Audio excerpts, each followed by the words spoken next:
Morning, coffee lovers. I'm super excited today.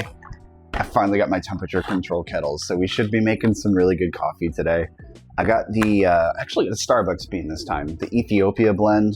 It's a single origin, the Ethiopia with notes of tangerine and lemon balm. I forgot that it beans in it still. Every week I try a different brand of beans. We do 5 different brewing methods to see which one tastes the best. So I've got my French press, our cold brew, pour over, our espresso, and our mocha pot. Our mocha pot. So I wanted to talk today about why these brewing methods matter so much. It can be kind of overwhelming to see all the different ways you can do this. Any one of them can be delicious, first of all, so there are no wrong choices. However, they all vary pretty widely in a couple primary things. Grind size is going to be one of the biggest factors in what's recommended for why you should use one brewing method over another. The amount of time it has been in contact with hot water, and whether or not the water was being pushed through the coffee beans with pressure or just being allowed to trickle through with gravity. All of those can make a pretty significant difference on the final flavor of the end product. So the longer it steeps, the more it's going to have time to percolate through and take as much out of those coffee beans as possible, which is why a French press steeps for about 4 minutes. Now, to compensate, you also want to have a very coarse grind size. And that coarse grind size, make sure that you're not over extracting or even burning your beans. So a French press is going to have a very different flavor profile than something like a pour over, which only comes in contact to the beans for a few seconds as it trickles down via gravity and soaks through to the bottom. A cold brew, you use room temperature water or refrigerated, you can do it either way, but a cold brew specifically is going to steep anywhere from 18 to 48 hours. I've seen different recommended amounts. So steep time and grind size, both a French press and a pour over use a fairly coarse grind, but a mocha pot you want to use a medium grind because a mocha pot is semi-pressurized. It's actually being pressurized from underneath. There is a water chamber in here that gets heated. When it starts boiling, it pushes up through the beans. At a few bars of pressure, I don't remember the exact pressure. And then on the far end of the spectrum, you've got your espresso machine, which uses an ultra fine grind and is pushed through at high pressure. The reason all this matters is because you want to be able to get the flavor out of the beans without burning or over extracting, because the moment you burn or over extract, it's probably going to be a pretty gross coffee. Now, dialing any one of these in is pretty important. Some of them are stupid simple. You could never mess it up even if you wanted to. Some of them are much more complicated. It's easier to mess it up than otherwise. French press, pretty simple. I'm so excited to see how much difference I get because of my new kettle. This is where I usually make a mess.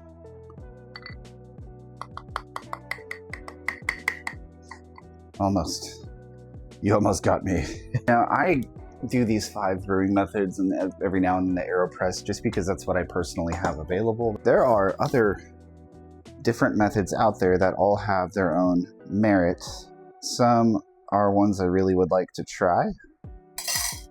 There's a different type of pour over called a Chemex. Honestly, it just kind of looks like a fancy pour over, but some people swear by it. There are other traditional methods of making coffee. One of my favorite examples is Turkish coffee.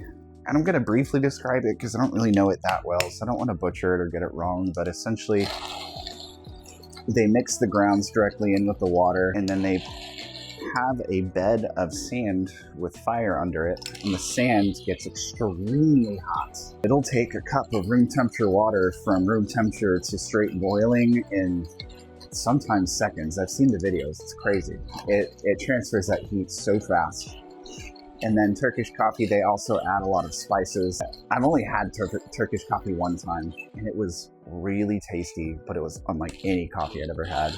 There's a Vietnamese coffee, which is one of my personal favorites. They have their own special method of brewing it that makes it extra strong. It's not really like a mocha pot or an espresso. I've seen it, can't really describe it. And then they mix in sweetened condensed milk. It's so good. If you see anyone offering Vietnamese coffee, try it. It's dark, it's sweet, it's creamy. It's one of my favorites. There are a lot of experimental coffee machines out there. You've got independent, dedicated engineers who all have the same goal. How do they make the best cup? Some of them seem a little gimmicky. Some of them seem really cool, and I would love to try. Does it make better coffee? I wouldn't know. Of course, they're going to make advertisements claiming it's the best. It doesn't mean it's true. This might be a little too fine of a grind. I thought I loosened it. Got a bit of a bloom. Starbucks gets a bad reputation. I'm not going to go into all of that, but I will say there are plenty of drinks on the Starbucks menu I do enjoy. I think they taste great. I wouldn't say I'm a fan of Starbucks. I mean, I've gotten their coffee plenty of times just because it's convenient, it's everywhere. But specifically their beans. I have to imagine there's a whole lot of research going into their beans and the beans that they make and they sell. We're gonna find out. I haven't tried these yet. Someday I'd love to have every method out there. I'm gonna need you to like and subscribe and share with a friend if you ever want me to get to that point. Ah, that's way too much. That's wasted so much. Oh my God, it's all over my feet. So much coffee everywhere. I need to get one of those little stirrers. There was a whole lot of clumps in this. Clumping is really bad because it will very much cause the extraction to be uneven. You gonna come out smooth? No, that's spraying like crazy. This may not be a very good shot of espresso. All right. Well, we're gonna find out. Only one way to find out.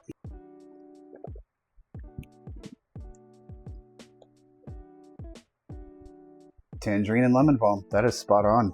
Lemon balm is actually a type of grass. It's not a reference to any part of the lemon fruit as we know it. This doesn't actually have lemon balm in it, but it's got kind of like a tangerine herbal taste to it. It's good. It hits the bitter on the back of the tongue a little bit too hard. This is a cold brew that I would want to cut with like a little bit of vanilla and milk.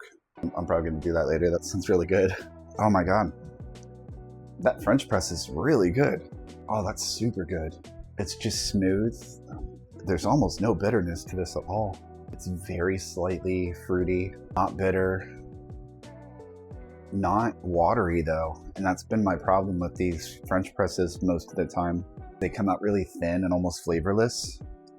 This has flavor, it's just not in your face. That's really good. I like that a lot. Let's try our mocha pot. That tastes almost just like the French press, but it just came out a little bit brighter, just a little bit. It got brighter and it got more flavorful, but it did not turn out bitter, which is great. I would pick the mocha pot over the French press, but it's very close. Well, yeah, that's bitter. I ground that too fine. As soon as I poured that out, I knew it was too fine. I should have gone with my gut on that one and just redone it. Yeah, the espresso shot's a little sour, which I was expecting considering how much channeling I was getting on that puck. It's not the worst. It's palatable, but it's not right.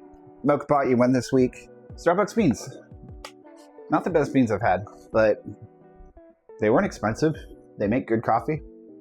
I'll be trying more of their beans in the future. They've got a whole bunch of different roasts and origins. This was a second from the lightest on their light to dark spectrum.